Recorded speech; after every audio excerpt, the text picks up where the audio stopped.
Communications from the presiding officer under Part A of Standing Orders often seem to me to be a bit like notices which the Dean might give on a Sunday service. The bishop's doing confirmation on a particular day, or there's a special service at 4 o'clock in the afternoon, or something like that. But the purpose of the Standing Order is to enable the presiding officer to share information with members. And while on this last occasion I would really have preferred to avoid controversy, the timing of the publication of the last report of the Independent Care Inquiry is such that I have to do so today if I am to defend the office of bailiff, which I hold.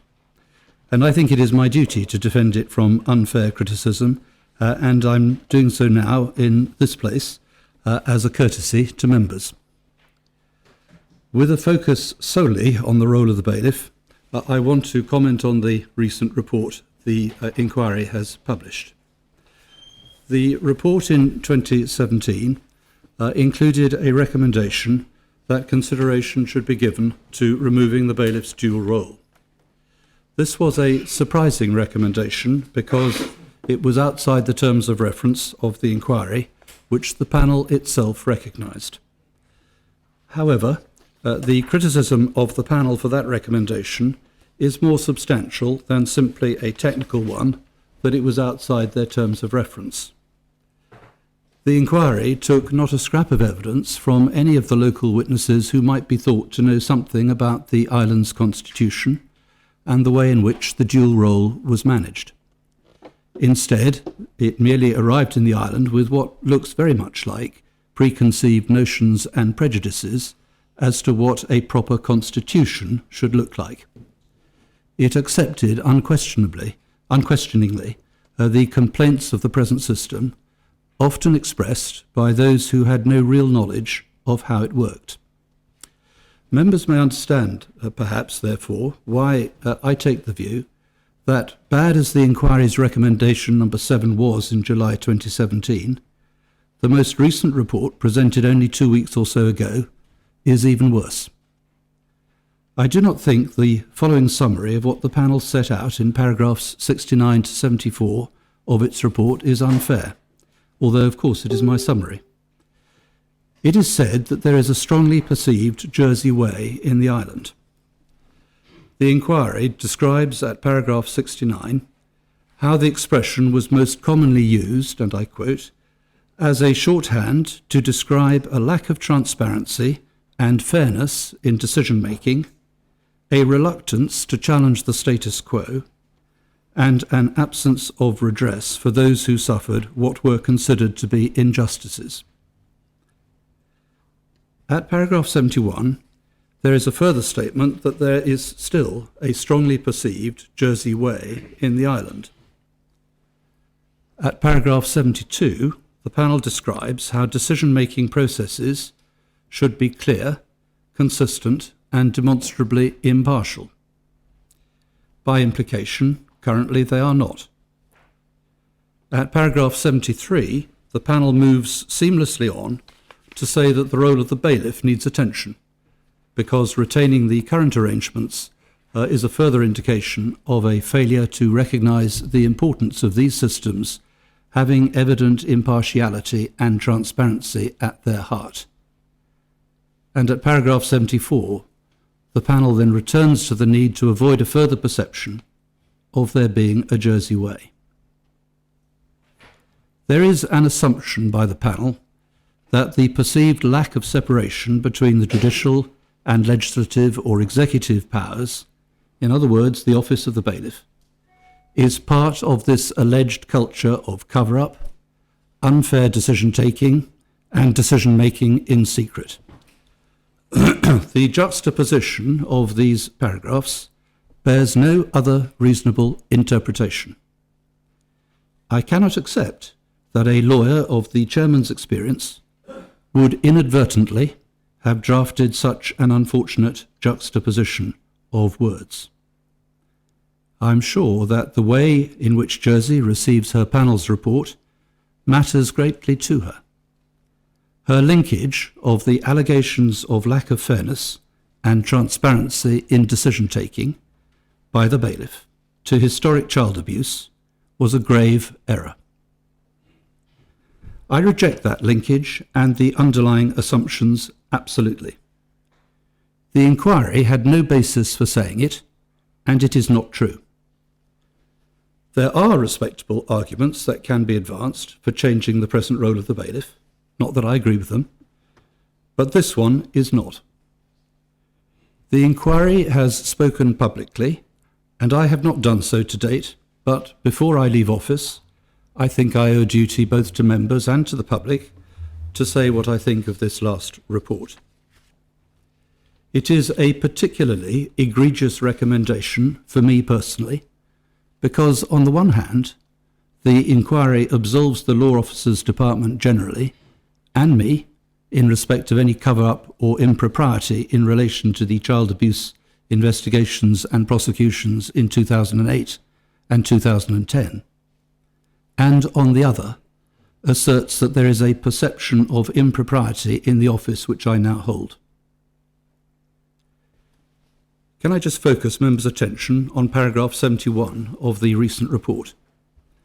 The inquiries say this: we do not consider that this, the Jersey Way, is by any manner a simple issue to deal with, since much is based on perception rather than tangible evidence. Let me put that another way. The inquiry was saying that it had no tangible evidence of a Jersey Way which represented decision-taking behind closed doors, a lack of transparency, or a lack of fairness in decision-making. It was right in that respect. It had no evidence to justify those conclusions as to a Jersey way of doing things, but unfortunately, that lack of evidence did not act as a constraint. Instead, the inquiry makes the comments and recommendations it does based on the perceptions and assertions from a few former politicians and a disaffected senior police officer, which undoubtedly affected those who suffered abuse. The inquiry had every opportunity to test its views, and indeed the evidence of the abused victims and others, which it did here, by asking questions of other politicians, including the Chief Minister and his predecessors, or other leading politicians of the time, or of the bailiff, or the deputy bailiff, or the law officers, or former bailiffs. It did not do so. Regrettably, that suggests the inquiry was not interested in receiving answers which might contradict the assumptions which it brought with it in this connection. That was true in 2017, and it remains true of the last visit. Now, of course, I could have addressed the inquiry myself, although I rather assumed that the inquiry would have been aware of my letter to the former Chief Minister in the summer of 2017, immediately after the publication of the July report, to defend my office against Recommendation 7 in that report. Equally, however, the inquiry could have asked questions on this occasion. It is not obvious that it did so, and it certainly did not do so of me. In being critical of the inquiry, I want to make one thing absolutely clear. There is a world of difference between criticising the inquiry and its report and criticising those who suffered abuse. The abuse which many victims spoke of to the inquiry was real and appalling. I condemn it, and every right-thinking person condemns it. The failures in the administration at the time, whether at civil service or political level, were failures from which the island needs to learn. And there is no doubt about that. However, as I said, the focus of my words today is solely on my office. It is important that none of us merely adopt the entirety of what is in some ways a flawed report, simply because the substance of the abuse which was put to the panel, on which they did have evidence, was as bad as it was. Point of order, sir.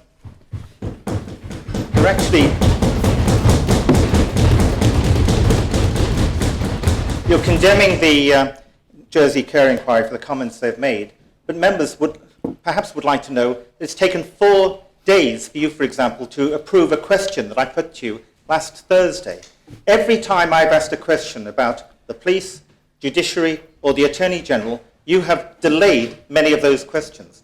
And it calls into question the position of bailiff being in the chamber as a judge ruling on those types of questions. What is the point of order you wish to raise? I'm just saying, sir, that I think it's... No, what is the point of order you wish to raise? I'm saying I think it's inappropriate, the statement you've made, because, again, you've slurred the care inquiry, and I think wrongly, considering the fact that your office has blocked questions in the past and propositions in the past before this Assembly. Deputy, your questions have been sometimes refused and sometimes amended at the suggestion of the Chair because they were out of order. Point of order, sir. After a political statement, there is usually an opportunity for 15 minutes of questions. Will we get that opportunity of you, sir? No, this is a communication from the presiding officer under Part A of the agenda. So may I raise a point of order? Standing orders say that matters which are not directly found within standing orders may be ruled on by the Chair. And I think Senator Mezek has quite rightly asked whether the Assembly, if it wishes to, could have a 15-minute period to question the statement that's being made, because normally that statement would be seen as political if it was delivered by a minister, and the Assembly would have the right to then drill the person delivering it further for some supplementary questions, sir. So could you, in your wisdom, sir, weigh up whether or not you would be minded to give us a 15-minute period of questions to yourself to ask questions on what you've deemed to be a very important matter? One of the difficulties with that, Deputy, is that there is no one then to decide whether the questions are in order or not. So I'm afraid it's not possible. So could we elect a person for that temporary 15 minutes, perhaps the Chair? Because there is a convention whereby a States member can assume the Chair when the bailiff or deputy bailiff are not available, so that's a precedent which is well established in our Constitution. I'm afraid not. There's no provision in standing orders for questions to the presiding officer, and that is the way it is. Sir, I'm not sure if this is a point of order or a point of clarification, but in your statement you referred to a former senior police officer as disaffected. I wonder if that's an appropriate remark, given that this person is not, of course, able to defend their reputation, and perhaps you consider withdrawing that particular epithet. Well, I should make it perhaps clearer, Conatub. I'm grateful for that observation. The police officer in question was unquestionably doing an extremely fine job in the investigation of child abuse. And I said that to the child abuse inquiry, and I say it again to members now. There's absolutely no question about that at all. He was right to carry out the investigations that he did.